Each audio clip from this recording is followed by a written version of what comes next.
Hello students, स्वागत है आपका मेरे यूट्यूब चैनल में। तो आज जो है संस्कृत का पहला लेसन करेंगे हम। और ये बुक जो है जो न्यू एडिशन आया है 2021 में, वो वाली बुक है। जैसे पुरानी बुक में 5 सरलार थे, तो इस बुक में 7 श्लोक हैं। तो सबसे पहले तो मेरे चैनल को सब्सक्राइब कर लीजिएगा, वीडियो को लाइक कीजिएगा और अपने फ्रेंड्स के साथ शेयर करिएगा, क्योंकि अगर आपने सब्सक्राइब नहीं किया होगा तो मैं और जितने भी लेसन अपलोड करूँगी वो आप तक नहीं पहुँचेंगे। और साथ में बेल आइकन ज़रूर प्रेस करिएगा, ताकि जब भी मैं कोई नई वीडियो अपलोड करूँ तो उसकी नोटिफिकेशन आप तक सबसे पहले पहुँचे। तो चलो हम शुरू करते हैं पाठ 1। स्टूडेंट, सबसे पहले मैं बोलना चाहूँगी कि जब भी आप जो है वीडियो को देखेंगे तो अपनी बुक को अपने पास ही रखिएगा, क्योंकि मैं श्लोक को पढ़कर नहीं सुनाऊंगी, इससे वीडियो लंबी हो जाएगी। मैं डायरेक्ट इसके अनुवाद ही आपको बताऊंगी।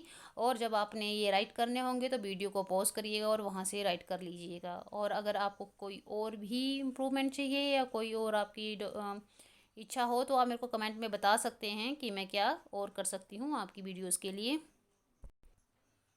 तो पहले पाठ का नाम है सुभाषितानी, अर्थात सुंदर वचन। तो पहला श्लोक है हमारा कि गुणा गुणगेशु भवंत पेया। तो इसका अनुवाद होगा कि गुण गुणी मनुष्यों को पाकर ही गुण रहते हैं, वही गुण गुणहीन मनुष्य को पाकर दोष बन जाते हैं। नदियाँ स्वादिष्ट जल वाली होकर ही पर्वतों से निकलती हैं, वे नदियाँ ही समुद्र में मिलकर न पीने योग्य जल बन जाती हैं। अर्थात कि जब गुण एक गुणी मनुष्य के पास जाते हैं तभी वो गुण होते हैं, तभी वो आगे बढ़ते हैं। लेकिन अगर वही गुण एक मूर्ख इंसान के पास चले जाते हैं तो वो दोष बन जाते हैं। जिस तरह नदियाँ स्वादिष्ट मीठा जल लेकर पहाड़ों से निकलती हैं, लेकिन जैसे ही वो समुद्र में पहुंचती हैं, वहाँ मिलती हैं, तो उनका पानी खारा हो जाता है और पीने योग्य नहीं रहता है। दूसरा श्लोक है हमारा साहित्य से लेकर परम पशु नाम से। तो इसका अनुवाद होगा कि साहित्य, संगीत या अन्य प्रकार की कला को न जानने वाला मनुष्य पूंछ और सींग से रहित साक्षात पशु ही होता है।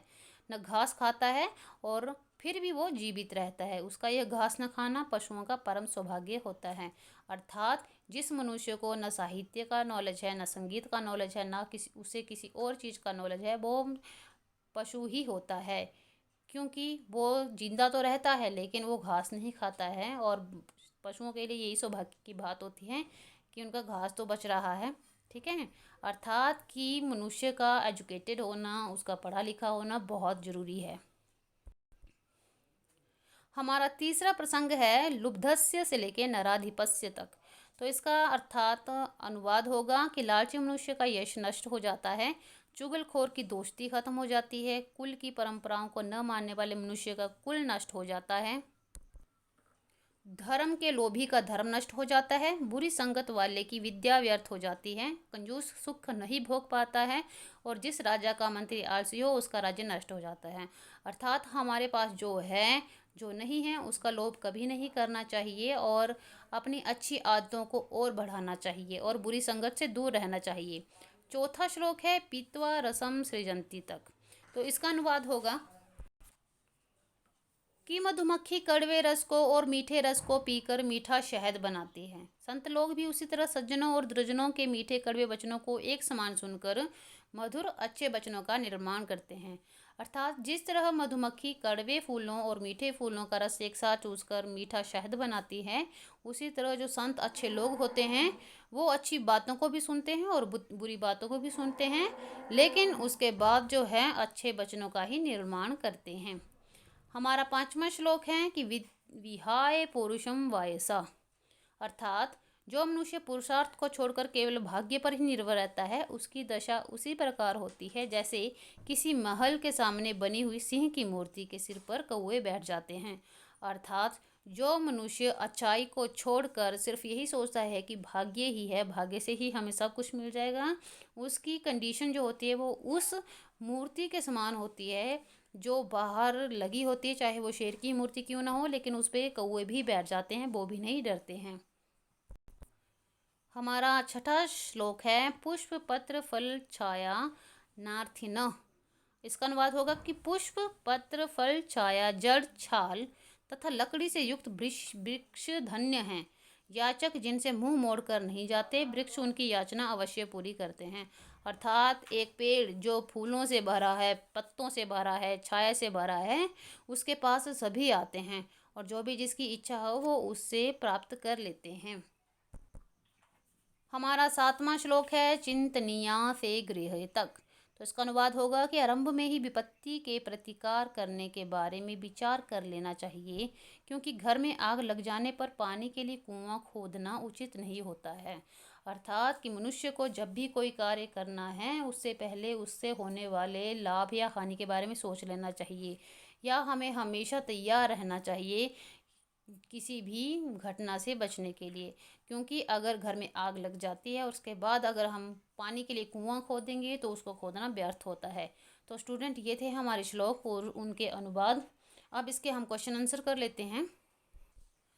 तो इसका पहला प्रश्न है पाठ्य दत्तानाम पद्यानाम स्वरवाचनम कुरुत, और दूसरा है श्लोकांशेषु रिक्त स्थानानि पूर्यते। तो खाली स्थान भरने हैं। पहला है समुद्र मात्साद्य में आएगा भवंत पेया। फिर दूसरे में आएगा श्रुत्वा वाच वच मुधुर सुक्त रसम सृजंती। ग पाठ है इसका तत्भागधेयम परम पशुनाम। फोर्थ है विद्याफलम व्यसनीन कृपणस्य सौख्यम। पांचवा है पौरुषम विहाय य देवम अवलंबते। और लास्ट है इसका चिंतनीय ही विपदा आदावेव प्रतिक्रिया। तो इसका थर्ड क्वेश्चन है प्रश्नानाम उत्तराणी एक पदेन लिखत। एक पदेन मतलब एक वर्ड ही उसका लिखना है। तो पहला है कि व्यसनीनः किम नाश्यति, तो विद्याफलम। ख कस्य यश नश्यति, उसका आंसर आएगा लुब्धस्य। मधुमक्षिका की जन्यति, तो माधुर्यम। फोर्थ है इसका कि मधुर सुक्त रसम के सृजंती, तो उसका आंसर होगा संतः अर्थिन केव्यभिमुखा न यान्ति महुरुदेहभ्या। तो अब आएगा इसके अधोलिखित तद्भवम शब्दानाम कृते पाठात चित्वा संस्कृत पदानि लिखत। कंजूस होता है कृपण, कड़वा कटु पूंछ पुच्छ, लोभी लुब्ध, मधुमक्खी मधुमक्षिका तिनका तृणम। पांचवा प्रश्न है इसका कि अधोलिखितेषु वाक्येषु कर्तृपदम क्रियापदम च चित्वा लिखत। वाक्य हैं उसके कर्ता और क्रिया लिखने हैं। तो पहले का आएगा निर्गुण प्राप्य भवंती दोषा, इसमें आएगा दोष और भवंती। दूसरे में गुणगेष्यु गुणा भवंती में आएगा गुणा और भवंती। मधुमक्षिका मधुरयम जनयेत, तो इसमें आएगा मधुमक्षिका और जनयेत। फोर्थ है इसका पीशुनस्य मैत्रीयस्य नाश्यति, तो उसका आएगा मैत्री और नाश्यति। और फिफ्थ है इसका कि नद्य समुद्रस्य अपेय भवंती, तो उसमें आएगा नद्य और भवंती। छठा क्वेश्चन है इसका कि रेखांकितानि पदानि आधृत्य प्रश्न निर्माणम कुरु, मतलब कि अंडरलाइन क्वेश्चन है उसके प्रश्न बनाने हैं आपने। तो पहला है गुणा गुणगेशु गुणा भवंती, तो आएगा के गुणगेशु गुणा भवंती। नद्य में आएगा का, लुब्धस्य यस्य नश्यति में कस्य, मधुमक्षिका मधुरमेव जन्यति का आएगा का, और तस्य मूर्धन्य तिष्ठन्ति वायसा में आएगा कुत्र।